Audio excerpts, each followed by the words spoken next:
so neat to be able to send you our love and to tell you, all you dear children, a story. Today's is a very special one.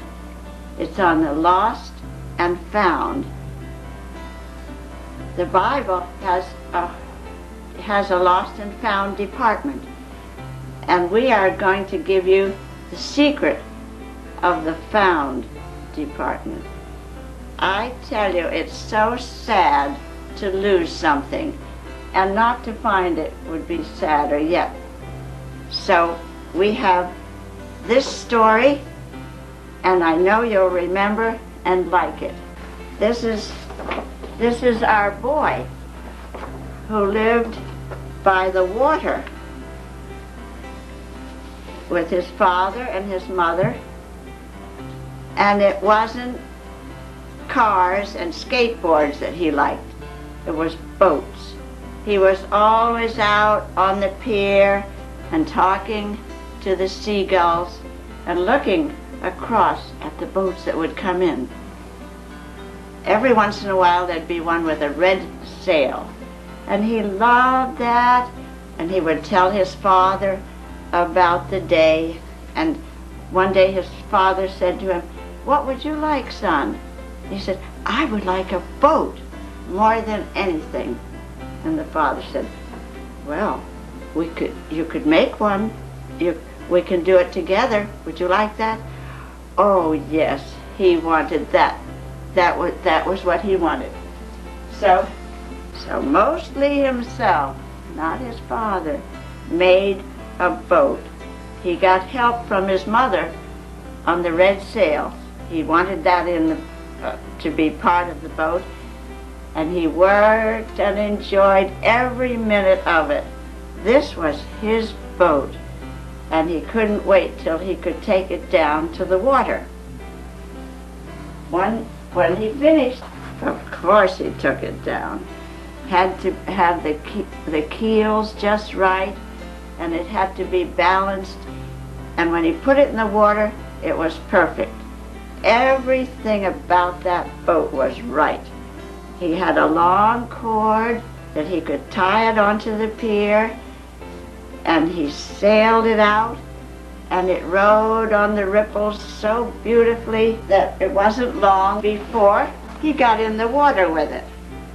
He was swimming and enjoying it, talking to it, and it was such a pleasure when he heard a clang, bang, bang on the shore.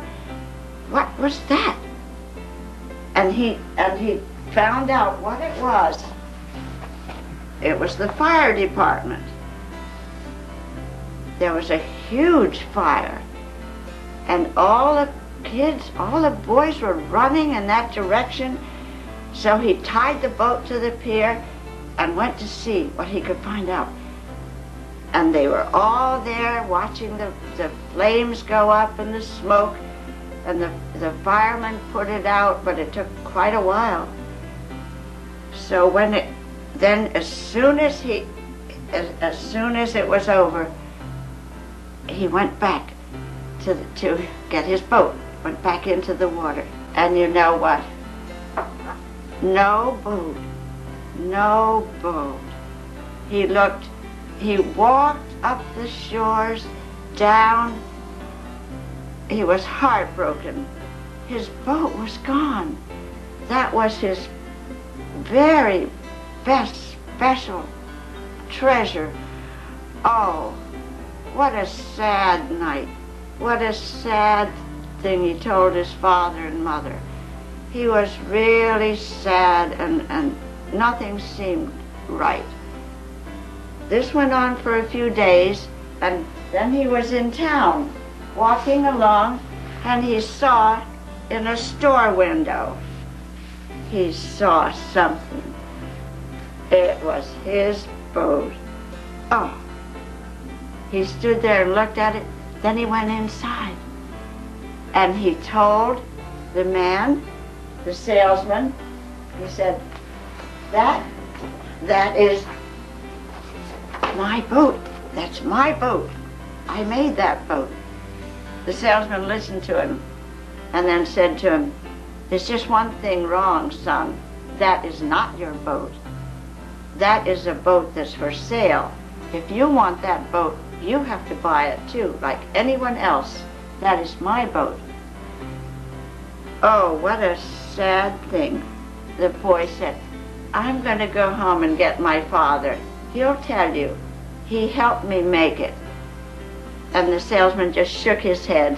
"No, you just bring the money when you come. $7.50 is what it will cost." Now they were poor people. He went home and he started to work, and his father said he'd help him all he could to make the money. His mother too. They were willing for him to buy it, but they were poor people. After he saved the money, he went to the bank and got it in silver, because just wanted to be sure the man would give it to him.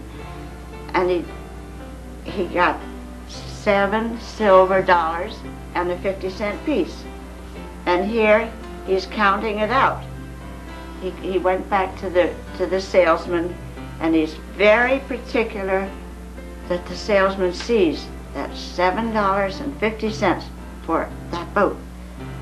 And he got it. He took that boat and came out, and he was so pleased. Oh, those are not tears of sorrow. They're tears of joy. When you find something that you've wanted, that you've made it and lost it, here it's found. Oh, that was just lovely. He took that boat home. That was his boat. Now that is the first part of our story, and I'll tell you the secret. Way up above the stars is our God. Like the eagle, he's looking out over all the earth. Do you see the eyes of the eagle? They see everything. They look out, and there's never been a way to explain how those eyes can see what they do. He looks out and he sees something way down in the valley that he wants. And he swoops down, gets it, brings it back up into the high rocks where his nest is for the little eaglets. Now God is way up there, and God is over all. There's nothing hidden from our God. He's looking out over the earth, and you know what he's looking for? Do you know what his treasure is? What his love is? God is looking, and he has a treasure. We read that his delight is with the sons of men. You know, he made a beautiful garden. That was lovely. There was nothing wrong with that. But that wasn't his delight. No. What is God's delight? Is it the king of the animals? We know that he made the animals. And this lion is a beautiful animal. Strong. Very kingly. My, the other animals back up for him. Do you think that that is God's delight? No, that's not God's delight. How about the angels? You know, they're a kingdom. There are thousands and thousands of angels just waiting to do what God bids them to do. They want to serve him. And there are legions of angels. They're all organized, and that could very well be the pride of God. But no, that is not That is not. He says, um, you know, if you love something now, you'll call it your pet name, and you'll get an idea now what God really loves and wants. He loves to call you his sheep, his lambs.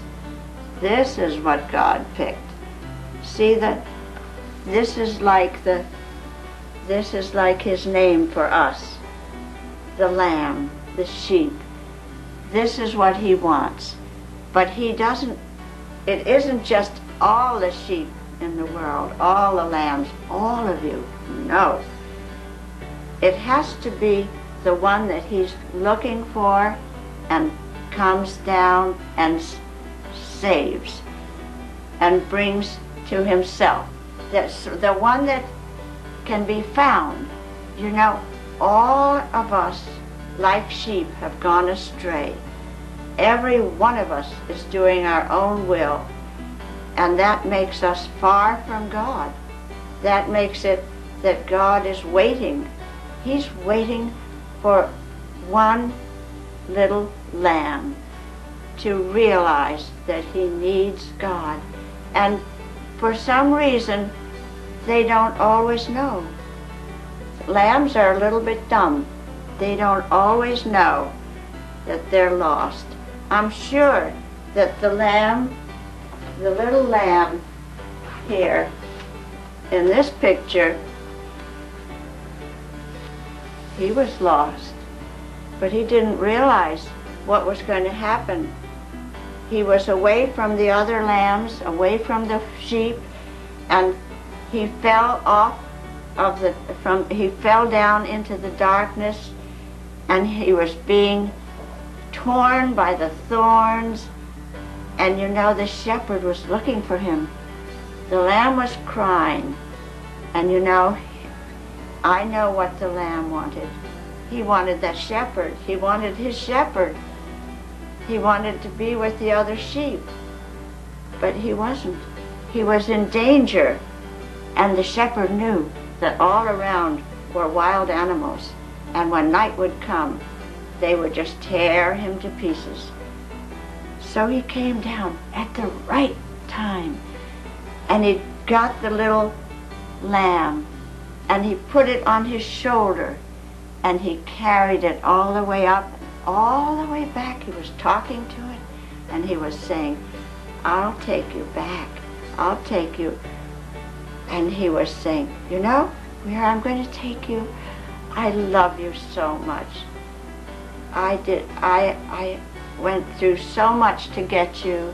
I went over the mountain, I went down the hill, and now that I have you, I'm not going to take you back to the other sheep. I'm going to keep you. I'm going to take you to my own home. That's what I'll do. And he did. He took that little lamb to his own home, and that was their pet, their dear lamb. Now you know, the Lord is our shepherd, and he wants every one of us to be his lamb. But in order to really have the Lord as the shepherd that has saved you, you have to realize that you're lost, that you're in the darkness, and you have to cry to him. Do you know, if you cry to the Lord, he has already come so close to you that he's ready. He's ready to take you in his arms and to take you to his own home. Now, in his own home, you'll find a family, just like yourself, a family of lambs and sheep. You had your own family, but this is special. This is God's family. Do you know what God's family is? Do you know what it is to us who didn't have that family for so long? God's family is the church, the people who have been brought back by the shepherd, and that's where you'll be safe. That's where the Lord has put you, or you wouldn't be here. You wouldn't be watching this story if you weren't in the church. So you have to love the church and be very loving to the shepherd, who loves you more than anything else, because he bought you back. You were lost, then you got found, and it would be very sad to be lost and not found.